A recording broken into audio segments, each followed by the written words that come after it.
Today I'm going to be answering a couple of questions that you viewers had on the Cimarron Pistoleer 45 Colt here, and I'm going to answer those questions next on Jesse B Outdoors.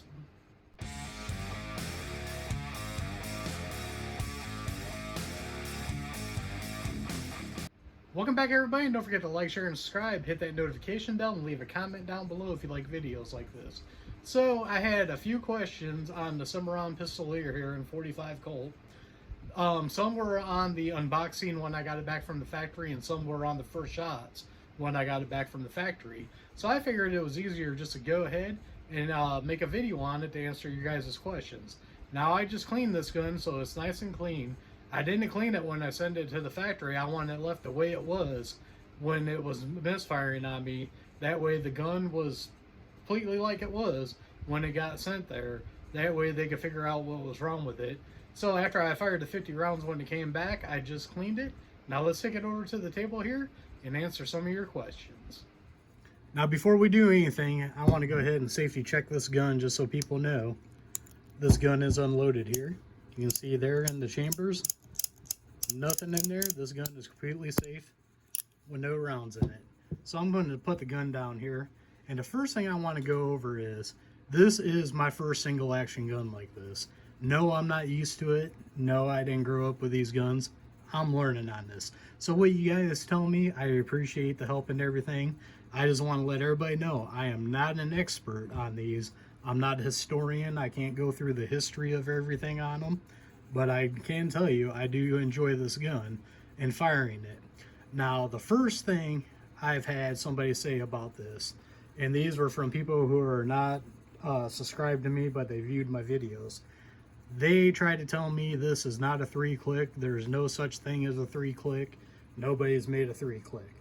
Well, Birdie, which this gun is actually made by the Cimarron specs, made a 3-click, and why they did that was they went away from the 4-click because they were trying to make the gun safer with 6 rounds in the chamber. Now, just to show those people, I'm going to do it real nice and slow here, and I'm going to show the 3 clicks. Right about there is probably where the first click would be on a 4-click. Now right there is the first click. That puts it in half cock so we can open the gate and load and unload it. Then we'll move it back here to the second. Right there's the second. And there's the third. This is a 3-click model, not a 4-click. So what they did was, this actually has a transfer bar in it. I'm going to pull it back here so you guys can see everything. Now there is a extra little finger coming off of the trigger here. And up through here and up through the hammer is a transfer bar. And then this pin here is a floating pin. You can see right there it wiggles and moves. That transfer bar, when you pull the trigger, comes up behind that firing pin, locks that firing pin out so it can go in and strike the primer. Now, if you don't pull the trigger on this, this will not go through and hit the primer. The trigger has to be pulled. Now, I know they did this for safety. Do I like this system? No, I think they could have done it a better way. They could have just got rid of the firing pin altogether on the hammer and just went with a transfer bar like Ruger Taurus and numerous other people do now. But I know they wanted to keep the original look of the hammer. To me, if they were worried about that, they should have just left it a 4-click. This is just my opinion. And that's an issue this gun has had twice now. Before I bought it, it went back to Cimarron for the same issue. And now they said they kind of modified it a little bit, and it seems to be working. I did reload another 50 rounds that we're going to put through this to make sure. Now that goes the next question. Uncle Jim wanted to know if the primers were hitting dead center or off to the side still, like they were before I sent it to the factory. Unfortunately, after I made those 50 rounds up, I already knocked the primers out, didn't think about it, and I got them ready to clean up to reload again. So what we're going to do when I shoot the next 50 rounds in this, I'm going to remember to check the primers. We'll come back in after we shoot, come back here to the table and look at the primers and see if they're hitting dead center or if they're still off to the side. He said if they're off to the side, the pin here can be bent or something's wrong with the cylinder. Now, if you guys don't know Uncle Jim, he's worked at a gun shop, worked on guns and everything, so I trust everything he says. Also, CW has told me a couple things, and I trust everything he says too. So that is the questions on the transfer bar 3-click and then how that system works on here. Now the next question I had was this pin here. On some models, they got 2 little gaps in there for a safety, and what you do is you push that pin all the way back and it'll leave the hammer like that, and it's a safety position. So what we're going to do is we're going to take this gun apart here, and I'm going to show you the pin on it. Get it pulled out here real quick. Get it in half cock. Get it pulled out. Now just so you know, you can see I only got 1 groove right here. The ones that have the safety notch, like right in here, there's another notch here, and when you push it all the way in, the first one would be where it normally is, and then if you went to this one, that would push the hammer back, and that would be like a safety notch on the pin. This gun, as you can see, don't have it. There's only 1 notch. This notch right here is the part that sticks out. This goes up against the frame of the gun right here on this ledge right here. See if I can get it to focus there. You can see there's a ledge, so there's only 1 notch on mine, not 2. I had somebody, a new subscriber, actually ask that, so I wanted to get that question answered for him. Now, since we had the pin out, I'm going to take the cylinder out, because I don't remember if I went over this in the video or not. I didn't go back and look. I had another person ask me if the centerpiece came out of the cylinder, and on this model, yes it does. You can see right there it comes out, and then it slides right back in. As far as I know, like I said, I'm no expert with these guns. I think Colt had that, and this is basically a Colt replica. So yes, that is like that. And just in case you want to see the back of the cylinder while it's out, that's what it is.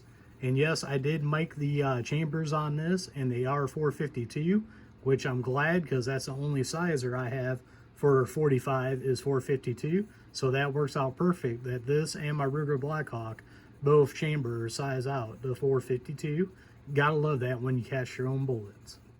Now quickly, I want to show you, just because I got the pin out right here and I'm putting this back together, I do want to show you that 1 notch. It just locks in just like that, and then there you go. That's what it looks like once it's locked in. Now the next thing I gotta talk about on this really isn't answering the question. It's just somebody giving me advice and I'm passing it on, and I know it. Some people are saying that I need to learn how to count my shots. Sometimes I don't make it a video. I'm thinking about what I'm going to say and stuff.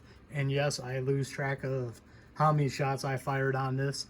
This gun I try to only load with 5. My Ruger Blackhawk, because it's safe to fire 6, I do 6. Supposedly this one's safe to do 6 and 2. Now I know the old time guys, they load them 5 no matter what. This is my first adventure in the single actions here. I just got into revolvers over a year ago. My first revolver, actually I bought a couple years ago, was a single action like this, but it was a Heritage Rough Rider 22, and truthfully, I don't shoot it that much, because to me this style gun and a 22 just don't interest me. Now that's where I'm going to come back to this gun.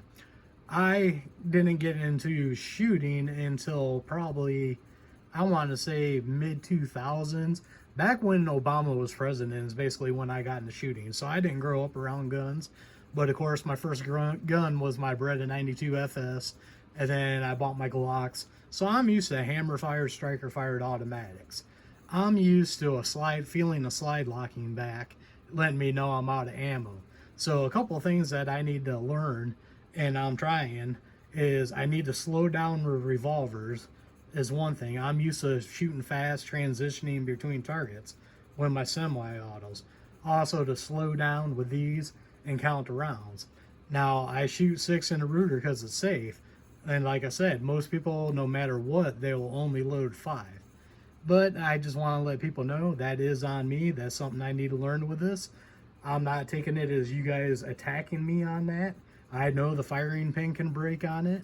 I don't know if, because this is a floating pin, if it would do the same thing as if it was solid on the hammer like the old styles. Like I said, I'm not an expert on these guns, but just for other people to know too, you might want to watch that, but I'm just explaining why I do it. Some people are talking about the way I pull the hammer back. I have a muscle disease and that affects my hand, so I can't feel all the time when my thumb's on the hammer. I know they say it's not good on the gun. I'm not doing it on purpose. It's because I don't have the feeling on it when I pull it all the way back, and that's why that happens. Now something else, I'm just going over some stuff because I'm in the video and it popped into my head. One thing I got to get used to with this gun too also is to me, I know people get mad, but you got to baby a gun like this. It's delicate. I know cocking it wrong, the hammer spring will get screwed up, yada, yada, yada. I know with my Ruger GP100, my Ruger Blackhawk, my Taurus 605, you don't have to worry about stuff with this. So I got to remember with this gun, you got to be a little bit more delicate. You got to watch how you are with the hammer. You can't shoot heavy loads in it. You got to shoot light loads in it, which when I originally got this, I think the loads were that heavy, but from what the people say feet per second, my chrono's broke right now, so I can't check that. But they might have been a little bit much for this gun. So like the last 50 rounds I fired was with the lowest charge of trail blast. So I know it should have had that level down safe for the type bullet I'm shooting in this. So that's all right. So I just got to remember that I got to be a little more delicate with this gun, be a little easier on it than my other guns, that they can't take the abuse that I give my other guns. And that's what I've grown up and shooting with, is Glocks, Berettas, stuff that can take a beating and they just keep on going. So I got to remember with this, I got to go back a tad bit, calm myself down with it, and then I should be fine with it. Now another question I got to ask is, would I recommend a Cimarron? And what I'm going to say is, this is the only one I've ever had. I've just gotten a revolver, so I've had no reason to pick up a Cimarron. This is my first one. I'm going to tell you from my experience and my research. 3-click models, some have issues, some don't. I personally would stay away from the 3-click model. Other people I know have got the older style ones that are 4 clicks, black powder. They've had no issues with them. Me, personal experience, I don't know. I'm just going off of what other people have said. Those guns seem to be fine. 3 clicks from my research after sending this back to the factory, I would probably stay away from them and get a different model. I'm not sure what other manufacturers are out there. Like I said, Cimarron does have Uberti, which makes these, and then they got some made by Pieta. The Pieta ones are fine, the 4 clicks are fine, so I'm going to recommend those over the 3 clicks.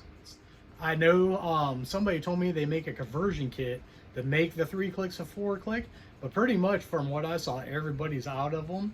It don't look like it'd be very hard to install. Basically, they give you a new hammer and a new trigger that don't have that extra finger on it to push the transfer bar up. Seems like a real nice option though if you do want to convert one of these. So I hope that answers some of your guys' questions that you had on this gun here. Like I said, I was answering some of the questions. Some of the stuff I was just telling you why I do it. Like I said, some of it is force of habit, not being used to the gun, needing to learn on these kind of guns. I didn't grow up with them. I'm not an expert on them. Appreciate everything all you guys tell me and everything on these, because like I said, I do not know anything about these guns until I bought this one, which was only a few months ago. So that's all I got for today. Thank you for watching. Don't forget to like, share, and subscribe. Hit that notification bell. Leave a comment down below. We are one nation under God, and I'll see you all on the next one.